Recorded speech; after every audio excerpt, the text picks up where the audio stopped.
Good morning. It is Miss Ivancic. Today in English 2, we are going to go over some of those allusions and references that we are going to encounter in Act 2, Scene 1 of A Raisin in the Sun. So what's the point? What's the purpose? The purpose of the presentation is to front load any allusions.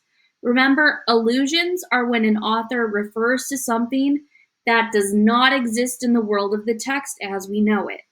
And references, mostly historical today, we will encounter during Act 2, Scene 1. And you may be asking yourself, this is English class, why are there going to be historical references? Well, some of the history that you need to know for today isn't included in the state curriculum, so your history teachers might not have covered it, and I want to make sure you know what's happening. The first thing we are going to go over is Uncle Tom. We have a character that calls another character an Uncle Tom. And what does that mean? Uncle Tom is a highly offensive way to describe a fellow black person who the speaker thinks is more allegiant to white people than to black people. So it wouldn't make sense for a white person to say this. It's only something that is going to be said from one black person to another. This is going to be an allusion, since it originates from Uncle Tom's Cabin by Harriet Beecher Stowe. This you might have heard of in history class, but I'm not sure. Something I don't think was covered in history class was the Ashanti Empire. The Ashanti Empire was an African empire or kingdom that reigned from 1701 to 1957. Remember, our play is taking place around 1960, but it's very likely that Lorraine Hansberry didn't write it in a day.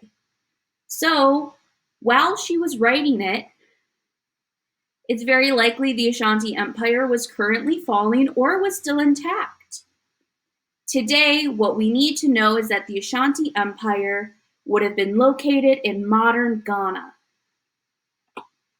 Very close was the Songhai Empire. Another way you might see it spelt is Songhai, but in our play, it's Hay, so I want to make sure you know both. They're the same thing. It is also located in modern-day Ghana, and it was in the 15th and 16th century, so long before any of us were born. Something that was very close by, but not the same, was the Benin Empire, and this was established in 1180, and that is going to be in what is currently Nigeria. If you may remember, Joseph Osagai is actually Nigerian, so the Benin Empire would have been something very close to his heart.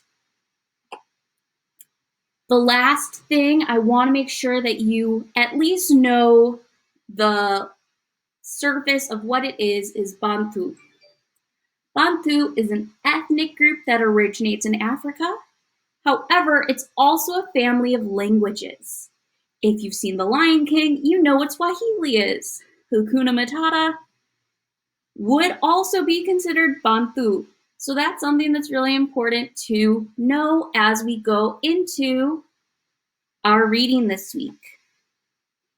Remember, we're going over this because we're about to see Beneatha fight for her identity again. We're seeing Beneatha fight for her identity so hard because she lost her father just 6 months ago. So she's really trying to figure out what's going on with me, and she's trying to figure that out through her identity. So we're going to be seeing that today, and that's why I want to make sure you know what's going on.